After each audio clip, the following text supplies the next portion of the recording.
বিশ্ব রাজনীতির এক নতুন কৌশলগত অধ্যায়ের সূচনা করছে তিন পরাশক্তি চীন, রাশিয়া এবং ইরান। যৌথ সামুদ্রিক মহড়ার মাধ্যমে তারা আন্তর্জাতিক শক্তির মঞ্চে এক নতুন বার্তা দিচ্ছে।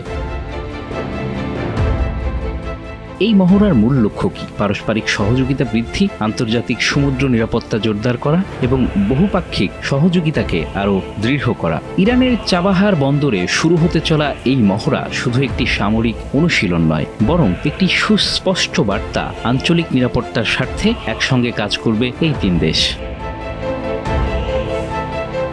রাশিয়া, চীন এবং ইরানের নৌবাহিনী এই মহড়ায় অংশ নিচ্ছে অত্যাধুনিক যুদ্ধজাহাজ, কমব্যাট ভেসেল এবং লজিস্টিক জাহাজ নিয়ে। আন্তর্জাতিক সমুদ্র বাণিজ্যের নিরাপত্তা নিশ্চিতকরণ, জলদস্যুতা এবং সন্ত্রাসবাদের বিরুদ্ধে লড়াই, উদ্ধার ও ত্রাণ কার্যক্রম এসবই এই মহড়ার অন্তর্ভুক্ত। তিন দেশের মধ্যে সহযোগিতা আরও মজবুত করতে এই মহড়ার গুরুত্ব অনেক। প্রশিক্ষণ চলছে রেস্কিউ অপারেশন, কৌশলগত যুদ্ধ পরিকল্পনা এবং বাস্তবসম্মত সামরিক অনুশীলনের মাধ্যমে।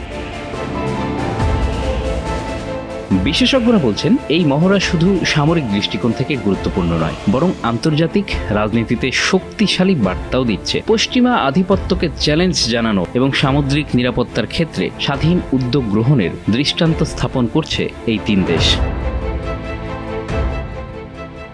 বিশ্বের শক্তিশালী অর্থনীতির দেশ চীন, শক্তিশালী সামরিক শক্তি রাশিয়া এবং ভূরাজনৈতিকভাবে গুরুত্বপূর্ণ ইরান। এই তিন দেশের একসঙ্গে কাজ করা বৈশ্বিক সামরিক কৌশলে বড় পরিবর্তন আনতে পারে। এই যৌথ মহড়া শুধু প্রশিক্ষণ নয়, এটি ভবিষ্যৎ সামুদ্রিক প্রতিরক্ষা ব্যবস্থার একটি রূপরেখা। তাদের লক্ষ্য একটি অভিন্ন সামুদ্রিক ভবিষ্যৎ গড়ে তোলা। চাবাহার বন্দর ওমান উপসাগরের কাছে অবস্থিত একটি কৌশলগত অঞ্চল। উত্তর ভারত মহাসাগরের এই অংশে এই মহড়ার আয়োজনের অর্থ সুস্পষ্ট।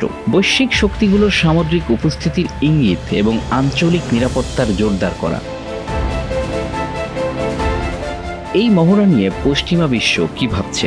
অনেক বিশ্লেষক বলছেন, এটি একটি সুস্পষ্ট বার্তা যে চীন, রাশিয়া এবং ইরান তাদের সামরিক ও কৌশলগত সম্পর্ককে আরও শক্তিশালী করছে। তিনটি দেশই যুক্তরাষ্ট্রের রোশানলে রয়েছে। নিষেধাজ্ঞা, কূটনৈতিক চাপ এবং সামরিক প্রতিদ্বন্দ্বিতার মাধ্যমে ওয়াশিংটন দীর্ঘদিন ধরে এই দেশগুলোর উপর প্রভাব বিস্তারের চেষ্টা করছে। এই মহড়া সেই ভূ রাজনৈতিক উত্তেজনাকে আরও বাড়িয়ে তুলতে পারে।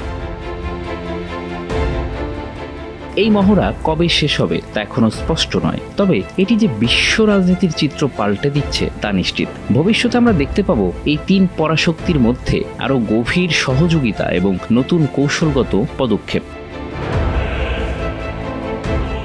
Bangla affairs news desk.